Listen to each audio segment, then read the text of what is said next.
Esse texto de Lucas que nós lemos aqui, direcionado a um homem chamado Teófilo, que talvez tenha sido uma autoridade, porque no Lucas capítulo 1, versículo 3, ele vai dizer: ó excelentíssimo Senhor Teófilo. Também alguns historiadores dizem que pode ter sido Teófilo ou Mecenas de Lucas. O que é Mecenas, pregador? Naquela época não se encontrava papel no lixo como se encontra hoje. Papel era artigo de luxo. Então precisava de alguém com dinheiro para bancar. Mecenas era o camarada que bancava os escritos. Você achar papel, achar quem escrevia, achar quem escrevia em vários idiomas não era uma coisa barata. Então Teófilo pode ter sido o Mecenas de Lucas.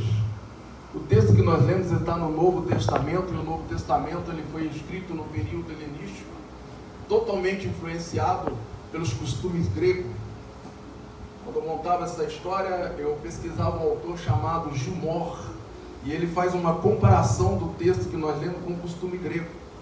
No 11º livro, na Odisseia de Homero, que ele escreveu 24, tem um relato muito parecido com esse. Existe um homem rico, um pobre e um Hades. Nos costumes gregos era muito comum essa história, e Homero faz essa comparação. Existe até esse rico lá no inferno, no Hades, ele questionando o que foi gasto com o seu enterro. Agora você imagina, o cara está lá no Hades, no inferno, na tortura, e ainda está questionando os gastos que ele teve no enterro. Vocês estão gastando demais ainda no enterro. É muita polva. E alguns historiadores vão dizer que Jesus estava apenas replicando o costume grego, porque uma história igual essa era comum. Toda a história grega tinha um pobre, tinha um rico, e quando eles iam para o Hades, a situação se invertia. O pobre que sofreu aqui, ele era bem tratado lá, e o rico que foi bem tratado aqui, ele sofria eternamente. Então alguns autores vão dizer que esse texto que nós lemos é uma parábola, e quando a gente acha que é parábola, parece que é uma coisa que foi inventada, talvez até uma mentira, a gente não dá muita importância, é só uma parábola. Jesus está apenas citando algum costume da época, mas eu quero lembrar aos irmãos que algumas parábolas, como a do bom samaritano, por exemplo, foi baseada num fato real. Os autores vão dizer que enquanto Jesus citava a parábola do bom samaritano, pessoas que estavam envolvidas diretamente no fato estavam ali ouvindo, e a carapuça serviu. Então nem sempre uma parábola é algo inventado, nem sempre uma parábola é alguma coisa que a gente não possa dar importância. Mas também nós não podemos pegar a literalidade desse texto aqui e aplicar. Você já imaginou um céu pertinho do inferno? Você lá no céu, observando a sua mãe ali sofrendo, você lá no céu feliz da vida, e olha para baixo o seu filho que você tanto ama, no Hades, no purgatório queimando. O céu deixaria de ser algo maravilhoso, o céu deixaria de ser algo gostoso. Eu acredito que até muita gente gostaria até de ter essa situação, você lá no céu, e aquela pessoa que te aborreceu a vida inteira no inferno, e você olhando lá para baixo. Muita gente ia aproveitar para tirar satisfação nessa hora, né? Alguns iam dizer assim: lá bem que eu avisei, aquele Natanael ali, ó, eu correndo dos demônios lá embaixo, aquele Natanael ali nunca me enganou. Mas nós não podemos usar essa literalidade do texto para interpretarmos isso. Mas eu quero substanciar-me nesta noite de que Jesus estava falando, fazendo uma narrativa de algo verídico, de algo muito sério, de uma verdade que Jesus estava tentando explicar para o seu público naquela época. E Jesus estava se baseando de algo verdadeiro para contar essa narrativa. Jesus não estava inventando a respeito do Hades. Jesus não estava inventando a respeito do sofrimento eterno. Jesus queria chamar a atenção do seu público e das pessoas que estavam ali ouvindo, de que o inferno é algo real. Esse texto que nós lemos aqui, ele mostra algo que muitos pensadores hoje aí estão batendo cabeça. Aqui fala da imortalidade da alma. Nós vemos aqui uma alma que está no Hades, o corpo jaz na sepultura, mas a alma está lá no Hades. Ela está raciocinando, ela está pensando, ele sente sede, ele tem lembranças dos amigos, da família que ficou lá em cima. Alguns pensadores vão dizer, acreditam na aniquilação da alma, que quando você morre, entra no sono eterno, a alma termina ali. Mas esse texto que nós estamos lendo diz que depois da morte, quando o corpo é sepultado, ainda há prestação de conta. Para onde irá a tua alma nesta noite? Como está você depois que seu corpo descer à sepultura? O tema do jovem nesta noite é: eis que cedo venho. Se o Senhor vier nesta noite, para onde irá a tua alma? O texto deixa bem claro: existe vida, existe consciência depois da morte. Você não vai ficar no bem bom, você não vai ficar deitado num berço esplêndido esperando, não. Esse texto deixa bem claro, mesmo não aplicando a literalidade do texto, ele deixa bem claro que após a morte nós ainda vamos prestar contas. Esse texto, irmãos, ele é uma narrativa crítica, e Jesus tem um público específico. Eu vou dar uma corridinha aqui para a gente, por causa do tempo. Jesus está pregando para escribas e para os fariseus. E se você perceber, desde o capítulo 15, Jesus está tentando colocar na mente deles a importância de se preparar para após a morte. No capítulo 15, Jesus vai falar a respeito de 3 parábolas: parábola da dracma, parábola do filho perdido e parábola da ovelha perdida. Na parábola da dracma, Jesus está dizendo assim: tem alguém dentro da minha casa perdido. A dracma estava perdida dentro da casa, e Jesus está direcionando para os escribas e fariseus: está perdido dentro da minha casa e vocês não estão fazendo nada. Na parábola da ovelha perdida, Jesus está dizendo: ele saiu da casa e foi se perder lá fora, e vocês ainda continuam sem fazer nada. Na parábola do filho pródigo, ele sai da casa, ele vai lá fora, se perde, decide voltar, e quando ele decide voltar, os escribas e fariseus parece que não gostam da volta dele. Jesus está perguntando para os escribas e para os fariseus: que tipo de igreja é essa? Está aqui dentro, você não está feliz. Sai lá para fora, você não está feliz. Ele resolve voltar e você ainda não está feliz. Meu Deus. Que tipo de igreja é essa? Jesus está direcionando a sua palavra para os escribas e para os fariseus. Porque naquela época, desde aquela época, os escribas e fariseus eram os santão da época. Eles batiam no peito e se achavam os melhores.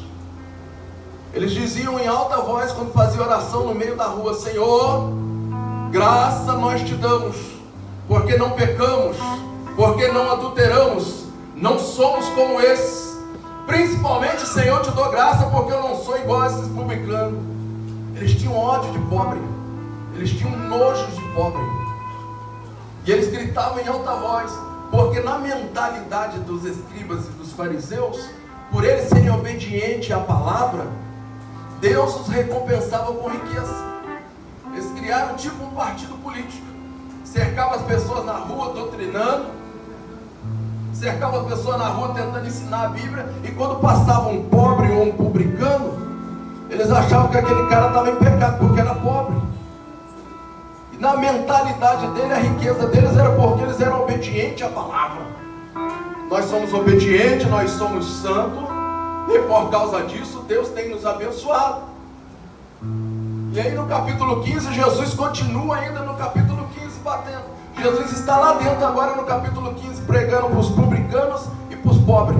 E os fariseus estão lá fora chamando Jesus: ô Jesus, o senhor está aí com o publicano e com o pobre, o senhor está errado, o senhor tinha que estar aqui fora com a gente. Jesus estava tentando ensinar eles que não é isso. No capítulo 16, Jesus continua novamente com uma parábola. Jesus vai dar a parábola do administrador infiel. Jesus vai falar assim: havia certo homem que descobriu que as suas riquezas estavam sumindo, chamou o administrador e falou assim: continuar sumindo, eu vou te mandar embora. O administrador teve uma ideia. Ele falou, eu não posso mais trabalhar pesado, eu não aguento trabalhar pesado mais. E esmolar também eu não tenho coragem, tenho vergonha. E aí ele teve uma ideia. Ele saiu perdoando a dívida. Ele chegava no camarada, o camarada disse, você deve 100? Paga só 80, tá bom para você? Porque na mente dele ele pensava assim, se eu perdoar a dívida desse cara, quando o meu patrão me mandar embora, eu tenho amigos, eu vou poder ir para a casa desse homem, não vou precisar esmolar, não vou pedir emprego. E aí ele foi perdoando a dívida. O pessoal que ele perdoou a dívida ficou feliz com ele. O administrador que recebeu o dinheiro também ficou feliz. Jesus pega essa parábola, olha para os publicanos e fariseus e diz, vocês deveriam ser igual a eles, pegar a riqueza de vocês e distribuir com os próximos. Aí eles começaram a rir e zombar. Dá dinheiro para pobre, você está maluco? E rindo de Jesus. Enquanto Jesus tentava colocar na mente dele que essa falsa santidade deles não levariam eles para o céu, mas pelo contrário, levariam eles para o inferno, eles começaram a zombar de Jesus. Jesus tentando ensinar que essa falsa santidade não daria a eles salvação. Mas eles não estavam entendendo. E aí Jesus lança algo que eu fiquei até encucado quando eu estava lendo o texto. Falei, meu Deus, para que o Senhor falou desta forma com esses homens que se achavam santos? Jesus vai dizer para eles assim, a lei e a palavra, aí nós já estamos no capítulo 16, a lei e a palavra duraram até João Batista, mas depois disso vem o reino de Deus, e o homem se esforça para entrar nele, mas passará o céu e a terra. É mais fácil passar o céu e a terra do que cair uma vírgula ou um tio dessa palavra. Qualquer um que largar a sua mulher e se juntar com outra comete adultério, e o que se juntar com a repudiada também comete adultério. Aí o sorriso parou, a zombaria parou, começaram a prestar atenção no que Jesus estava falando. Os caras eram santos, cercavam os outros na rua, e Jesus manda agora de adultério, e eles baixaram a cara. Mas o que esses homens estavam arrumando que Jesus falou e tirou o sorrisinho da cara? Cercava todo mundo, zombava de todo mundo, eram os bons, e por causa da riqueza dele, está vendo? Eu sou rico, Deus está me abençoando, você é um miserável, você está em pecado. Aí quando Jesus manda a letra nele, eles pararam, porque naquela época existiam duas linhas de pensamento rabínica, uma de um rabino chamado Shammai, e outra de um rabino chamado Eliel. A do Shammai era rigorosa, não se permitia de forma alguma o divórcio, de hipótese alguma o divórcio. Mas a do Eliel, avô de Gamaliel, aquele que instruiu Paulo tinha orgulho de estudar com Gamaliel, agora imagine de Eliel, era mais light, e era baseado no livro de Deuteronômio 24, que estava dizendo lá que se a sua mulher cometesse algo feinho, a tradução é difícil, irmão, pode ser feinho, pode ser pequenininho, a nossa Bíblia vai chamar de coisa pornográfica ou imoralidade, mas no original é uma coisinha feinha, simplesinha. Se a mulher fizesse uma coisinha feinha, igual o pai falava com a gente, tá fazendo uma coisa feia aí, menino. Se a mulher fizesse uma coisa feinha, já dava motivo para eles chutar a mulher. E esse santão, esse santarrão da palavra, adorava chutar uma esposa, além de ter mais de uma. Chegou em casa, o feijão estava queimado, tchau. Chegou em casa, estava com a camisa do Jorge Tefiotti, tchau. Se a mulher não tivesse do acordo, tchau. O pior ainda é quando o camarada estava passeando com a esposa de mãozinha dada, vinha novinha bonitinha de lá, ele olhava novinho e olhava. Aí a coisa feinha que a Bíblia fala passava a ser a própria mulher, porque ele olhava para a outra bonitona e falava, minha filha, vai, caça seu mundo. Passava a mão na outra. Esse era o santão que cercava os outros na rua. Esse era o santão que gostava de mandar mensagem para os irmãos e dizer que pobre não entrava no reino do céu. Mas Jesus vai dizer para ele assim, pode passar os céus e a terra, mas não passará nada dessa palavra, nem uma vírgula, nem um ponto. Conserta a vida de vocês, porque senão não herdará o reino dos céus. Não basta só ler a minha palavra, não basta fingir que é santão e ficar questionando os outros. Esse texto que nós lemos não pode ser uma parábola Porque toda vez que Jesus começa com uma parábola, ele começava a propor Jesus uma parábola. Mas quando Jesus acaba de bater nesse pessoal, ele entra no texto e diz assim: ora havia certo homem, e o escritor não diz propôs Senhor uma parábola. Jesus já entrou direto. Um certo homem que se vestia de púrpura e de linho finíssimo.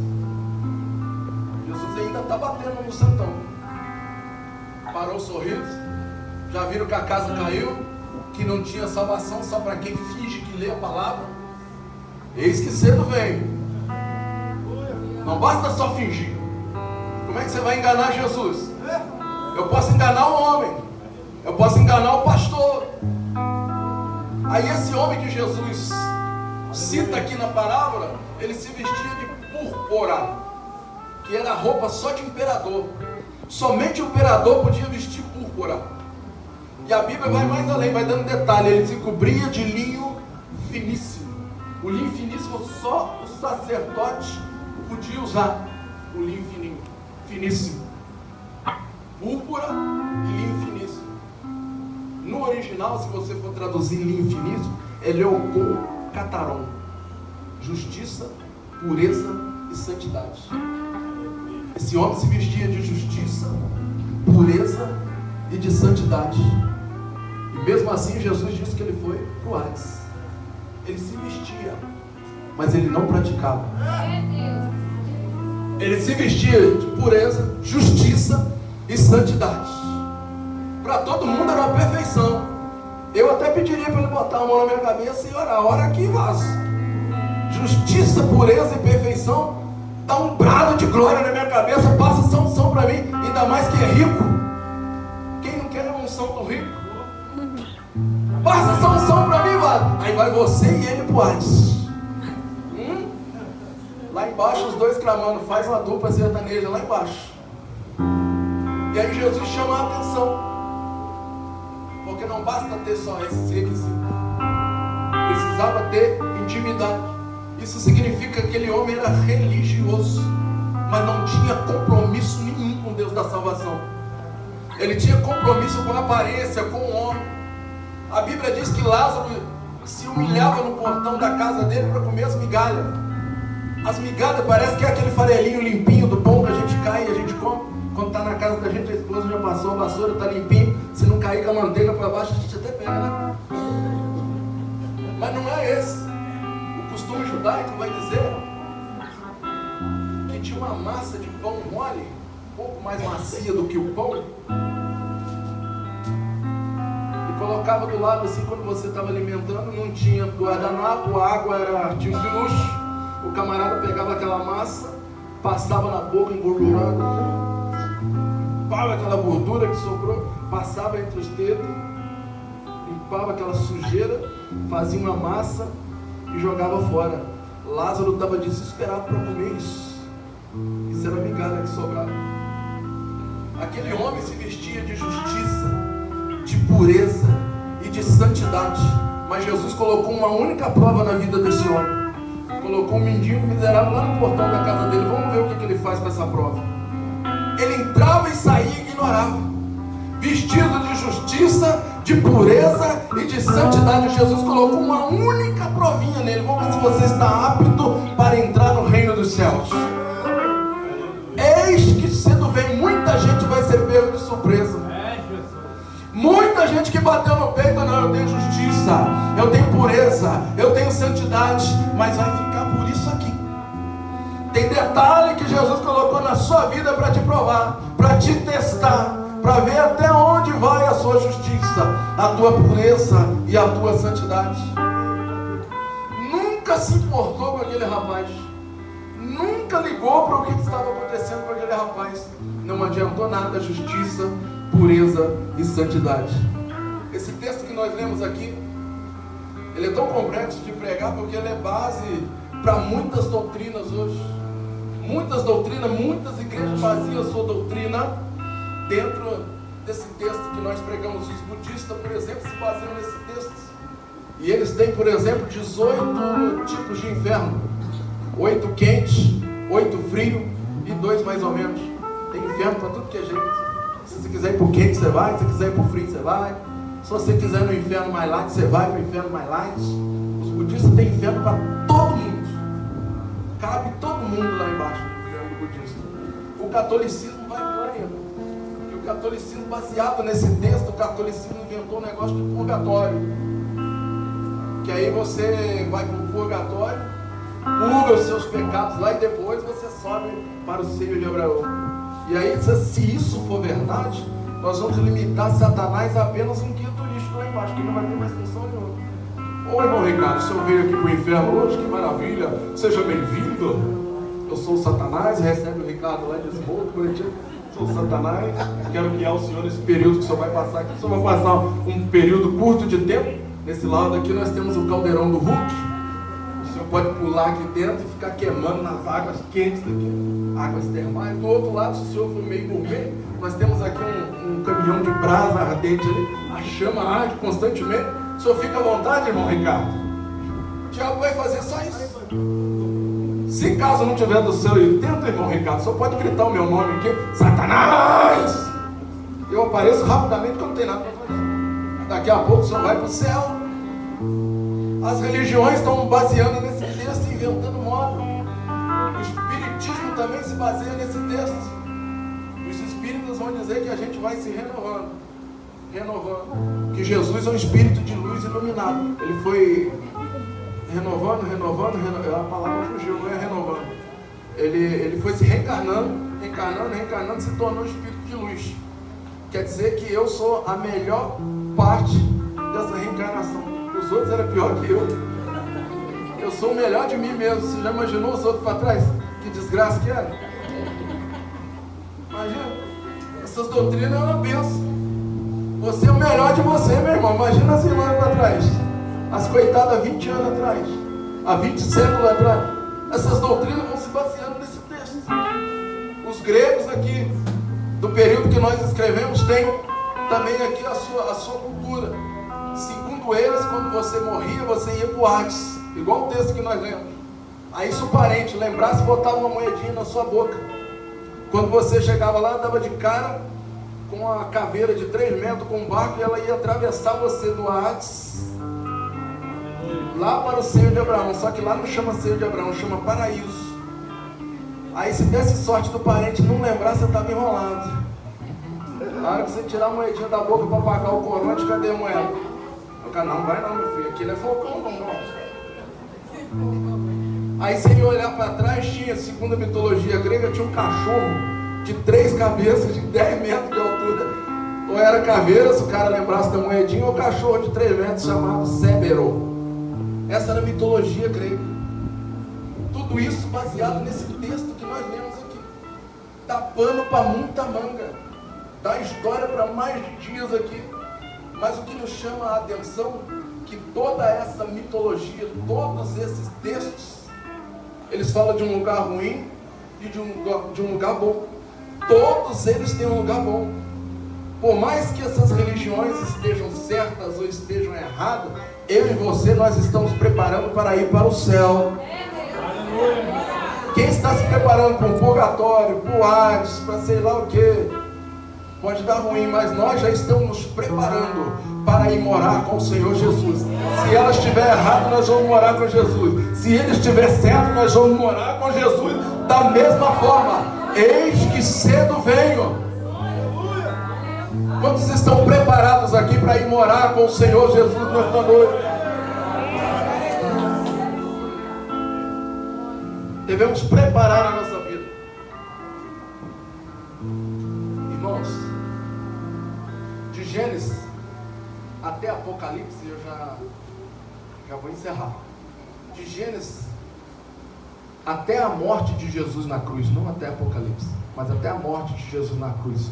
E eu vou mais além, até Gog e Magog, de Gênesis até Gog e Magog. Quem morria, ímpio, ia para o Hades. E quem morria salvo, ia para os seios de Abraão. Desde o livro de Gênesis até a cruz. Só que quando chega na cruz, algo diferente acontece. Eu acho uma das maiores demonstrações de poder de Jesus na Bíblia. nenhum outro, em nenhuma outra mitologia, fez isso que Jesus fez. A Bíblia vai dizer que quando Jesus morre, o véu do templo é rasgado de cima até embaixo. Jesus estava dizendo assim: eu estou aqui em cima, mas eu vou descer para resolver um negócio aí embaixo. O véu é rasgado de cima até embaixo. Alguns historiadores vão dizer que Jesus desceu no Hades neste momento. Prova isso na Bíblia, pastor, pregador. De Gênesis até Apocalipse era Hades. Mas quando Jesus morre, 2 Pedro vai dizer como pregou, como subiu, sem primeiro ter descido. Que Jesus pregou em espíritos, em prisões eternas. 1 Pedro capítulo 2, versículo 4. Jesus não sobe sem primeiro descer e ir pregar a espíritos que estão em prisões eternas. Mateus capítulo 27, versículo 52 até o 54. Quando Jesus morre, a terra treme, os túmulos começam a arrancar as tampas, os mortos saem. A Bíblia diz que todos os mortos que estavam naqueles túmulos saíram e foram vistos a olho nu, andando pela cidade. Enquanto Jesus morre, ele não sobe direto ao céu, ele vai lá no submundo, e ele faz uma visita nesse lugar que nós acabamos de ler, o Hades. Alguns historiadores dizem que quando ele chega lá, ele dá uma ordem, e coloca todos para fora. A Bíblia diz que foi visto a olho nu, e aí ele faz algo sensacional. Segundo alguns historiadores, ele pega o seio de Abraão, e muda agora o seio de Abraão de lugar. Olha que coisa sensacional, irmão. Jesus desce no inferno, prega lá no submundo, no Hades. Ele muda o seio de Abraão de lugar. Mas prova isso na Bíblia. Quando Jesus ainda está na cruz, o bandido do lado vai dizer: Senhor, quando entrarem no teu reino, lembra-te de mim. Ele vai dizer: ainda hoje estará comigo no seio de Abraão? Não, no paraíso. Ninguém vai mais para o seio de Abraão. Jesus está levando direto agora para o paraíso. 1 Coríntios, o apóstolo Paulo vai falar assim: eu conheço um homem que não sei se na carne ou fora da carne, mas ele estava tão emocionado, ele falou: e eu subi ao terceiro céu e fui levado ao paraíso. Irmãos, a palavra é tão poderosa, eu fico tão entusiasmado com esta palavra, que se Jesus teve poder de descer no inferno, no Hades, mudar aquele lugar, o que Jesus fará nessa situação sua? O homem que teve o poder de mudar o layout do inferno, o layout do lugar de espera, Satanás não pôde fazer nada, não pôde impedir. Todas aquelas almas que estavam lá foram ressuscitadas pelo poder do nome de Jesus. Eu imagino pessoas lá em desespero, mas Jesus chegou. Eu imagino pessoas lá sem esperança. Agora nós já estamos aqui, nós nunca ouvimos falar disso, mas de repente brilha uma luz lá embaixo. Jesus falando assim: bora, sobe, sobe, sobe, sobe, sobe, sobe. O diabo: não, peraí, é mesmo, não, sobe, sobe, sobe, sobe. Tudo mudou porque Jesus chegou. Olha ele chegando aí na sua situação também. Jesus chegou. Jesus chegou. Só precisa um comando dele: sobe, sobe, sobe. Não teve demônio, não teve capeta, não teve porteiro, não teve quem pudesse impedir o comando de Deus naquele lugar. Quando Jesus chega, alguma coisa acontece. Quando Jesus chega, até o inferno muda. Quando Jesus chega, não tem ambiente que não seja mudado pela presença do Senhor Jesus. A Bíblia vai nos denotar, e eu já encerro. Todo domingo aparece uma pessoa visitando as nossas casas aí, e certa vez apareceu uma em casa, eu ainda era solteiro, ruim de Bíblia, e ele falou para mim assim: você já conhece a palavra? Eu falei: conheço, já sou crente. Mas por que você é crente? Eu falei: eu tenho medo de ir para o inferno, quero saber de ir para o inferno. Mas o inferno não existe, rapaz. Eu falei: como que não? Eu aprendi a vida. Não, Essa palavra aí é Sheol na Bíblia. Sheol quer dizer sepultura. Não existe.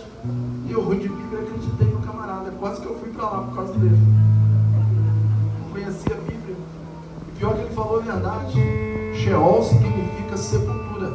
Não é inferno. Sheol não é para onde vai os mortos. Sheol é só a sepultura. É uma palavra de origem grega. Ele estava certíssimo. Mas no contexto dele, ele me enrolou e estava me mandando para lá. Hoje nós sabemos que a palavra inferno ela não existe no original, mas existe 4 outras palavras no conhecimento linguístico que traduz essa inferno. Esse Sheol é sepultura, aparece muitas vezes no Velho Testamento, no total 64 vezes no Novo Testamento. Mas existem outras 3 palavras, que é Sheol, Tártaro e Hades, que nós vemos aqui. Sheol é sepultura. Quiena, ou Vale de Quinon, é um local. Os irmãos que já viram pregar aqui sobre as 12 portas de Israel devem lembrar. Tinha uma porta chamada Porta do Monturo. Abria a porta do Monturo e ia para lá jogar o lixo. Subia à direita de Israel pela porta, ia lá para o Vale de Quinon, jogava o lixo lá. E se queimava o lixo com enxofre. O fogo ficava queimando o dia inteiro por causa do enxofre, o cheiro de enxofre. Daí a cultura de quando se manifesta um diabo, o diabo tem cheiro de enxofre. Nossa, tem um cheiro de enxofre aqui, tem Satanás aí. Já os mais velhos falavam isso, o diabo tinha cheiro de enxofre, porque se queimava o lixo com enxofre. Ali 2 reis de Israel foram rejeitados nesse vale, Acais e Manassés, porque queimaram os seus filhos ali, sacrificaram a Deus estranho ali. Ali tinha um negócio chamado Tofete, que era um lago de fogo, porque jogava muito enxofre, e toda vez que alguém ia ali, tinha um feiticeiro ali, e fogo queimando constantemente. Por causa dos sacrifícios humanos ali, naquele vale de Quinon, tinha muito verme. Verme, fogo, enxofre, sacrifício.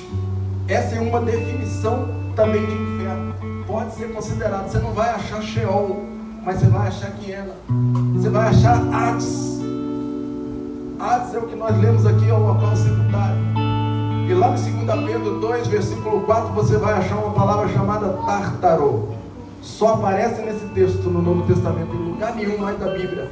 Tártaro era o local grego, onde os gregos chamavam de inferno. O oposto de Tártaro é Campos Elíseos. Quando você vai em Resende ali, os gregos chamavam Campos Elíseos de lugar onde iam as pessoas boas. O miserável, o pecador, ia para o Tártaro. Por que essas palavras? Jesus fala tanto dessa palavra no Novo Testamento. Aí o cara vai na sua casa e vai falar, não, mas inferno não existe. Aí você vai falar, não existe, só não tem Sheol lá, mas tem Quiena, mas tem Tártaro, mas tem Hades, e é real. E se você não aceitar Jesus, você vai queimar no fogo do inferno, sim. A Bíblia fala tanto de inferno, por quê? Para você não ir para lá. Eis que cedo vem. Guarda o que tens. O inferno é real, irmãos. Essa palavra que nós, parábola, ou texto que nós lemos aqui, e eu já encerro. O Senhor Jesus está tentando alertar. E Ele estava pregando para a igreja, para os seus naquela época. Porque o inferno é real. Eu te convido a te colocar de pé, nosso tempo já passou até demais. Eu te convido a se colocar de pé nesta noite.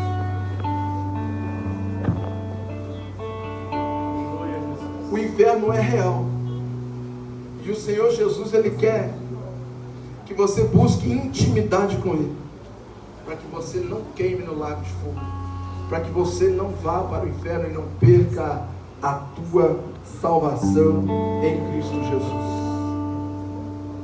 A nossa igreja, ela tem algo chamado Confissão de Fé, da Igreja Assembleia de Deus Madureira. No seu artigo de número 12 está escrito lá assim: Confissão de Fé da Igreja Assembleia de Deus Madureira. Nós cremos no arrebatamento da igreja, que acontecerá em 2 fases. A primeira fase, Jesus virá buscar a sua igreja. Na primeira fase, Jesus virá buscar o seu povo, os lavados e remidos pelo sangue do Cordeiro. Olha o que diz no livro de Tessalonicenses 1: porque cremos que Jesus morreu e ressuscitou, assim também como os que em Jesus dormem, Deus o tornará a trazer com ele. Dizemos, pois, estas pela palavra ao Senhor, que nós, os que ficamos vivos para a vinda do Senhor, não precederemos os que morrem, os que estão mortos, porque o mesmo Senhor descerá do céu com alarido e com voz de arcanjo e com trombetas de Deus, e os que morreram em Cristo ressuscitarão primeiro. Depois nós, o que ficarmos vivos, seremos arrebatados juntamente com ele nas nuvens, ao encontro do Senhor nos ares, e assim estaremos para sempre com ele. A vontade do Senhor é que você seja arrebatado no primeira fase. A nossa igreja crê em duas fases. A primeira fase, alguém vai dizer assim: ah, Natanael, mas o livro de Apocalipse diz que tem santos lá e que serão salvos também. Eu vou ficar para a segunda. Quer ficar para a segunda? Alguém aqui quer ficar para a segunda? Dá chance, tem chance. Só que enquanto a igreja vai ser arrebatada, aqui vai entrar num período de grande tribulação. 7 anos de luta, 7 anos de tormento, 7 anos de sofrimento nunca visto antes na terra. Se você perdeu um pai e ficou triste, você acha que isso é luta, é sofrimento, você não tem noção. Se o seu filho morreu e você está triste por causa disso, você não tem noção da tristeza que te espera se você ficar. A Bíblia diz que o Senhor Jesus, Apocalipse capítulo 20, ele virá na segunda vinda, e ele virá, tem um mistério tremendo aí, e ele virá junto com a sua igreja, que foi arrebatada na primeira, e ele vai reinar sobre os santos. Ué, vai reinar sobre quem? Sobre os santos. Aqueles que vão se converter aqui na segunda fase, durante a tribulação. Por que os santos não vão subir também junto com a igreja? Por que nós vamos vir reinar? Porque eu me incluo nisso. Por que nós vamos vir reinar sobre os santos da terra que vão aceitar Jesus? E agora não pelo mover do Espírito Santo, mas vão aceitar Jesus por sofrimento, por perseguição. A Bíblia diz que vai pagar com sangue essa salvação quem ficar. Por que nós vamos reinar sobre ele? Porque esses santos não terão corpo transformado. Só o que subirem no primeiro arrebatamento terá o seu corpo transformado. A Bíblia diz que o nosso corpo mortal será revestido de uma imortalidade. O nosso corpo corruptível será revestido de algo incorruptível. E assim nós veremos Deus como Ele é. Somente quando o teu corpo for transformado, você vai ter moral para poder ver Deus como Ele é. Quem ficar aqui na segunda vinda não terá o corpo transformado. Dá para ficar, mas tu vai perder muita coisa. Dá para brincar, dá para enrolar, dá para deixar depois, mas não terá o corpo transformado. Tem muito aí que fala que é pós. Não, nós vamos passar pela tribulação. Pode passar sozinho, meu filho, eu sou pré. Eu não vou passar pela tribulação.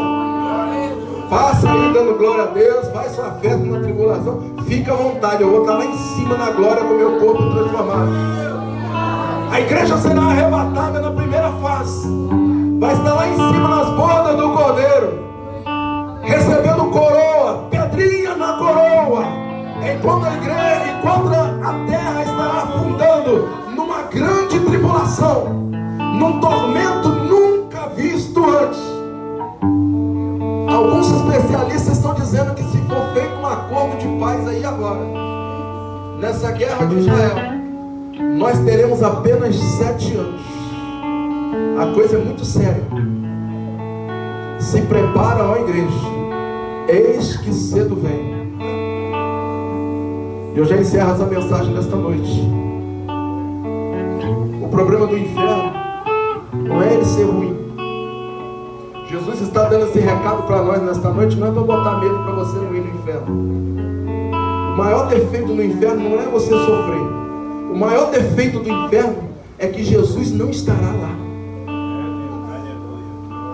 João 14, eu vou, mas não vos deixarei órfãos. Vou para o Pai e vou vos preparar lugar, para que aonde eu estiver, estejais vós também.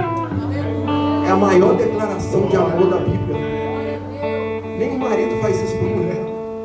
Eu quero estar com você. Jesus está dizendo assim: eu quero estar com você o tempo todo.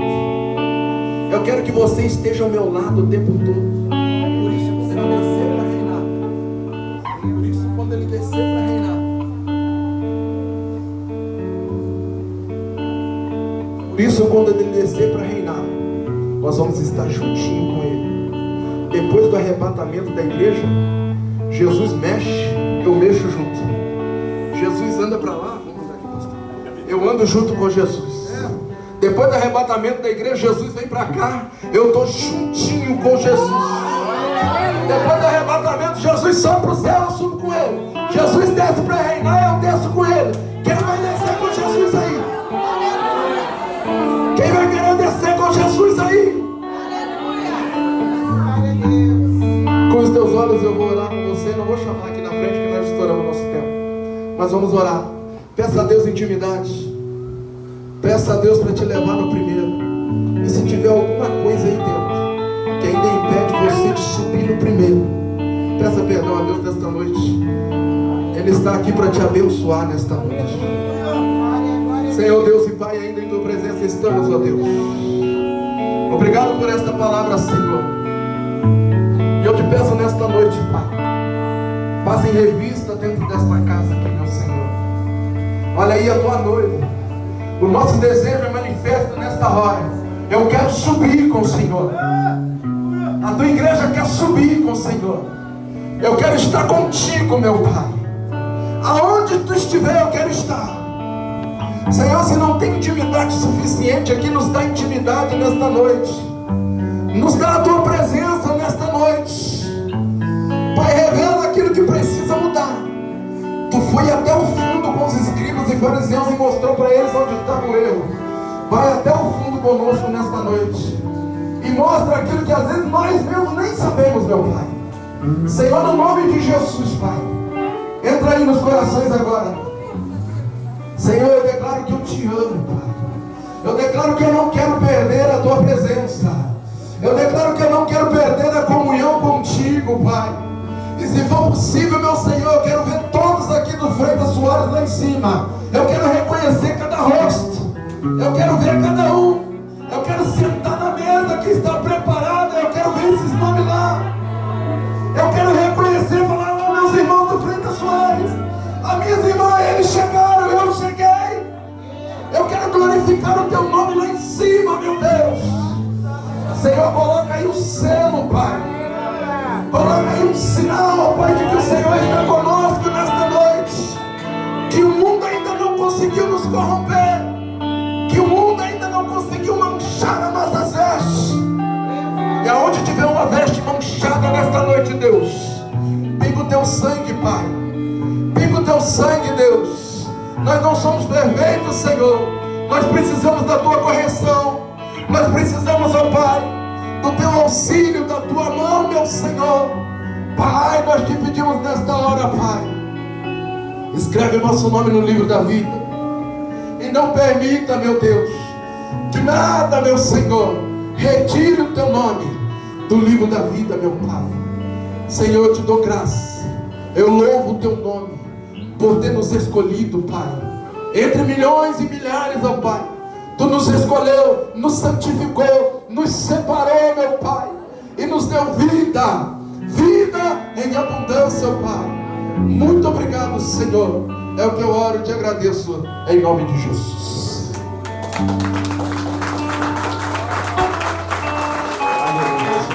Aleluia.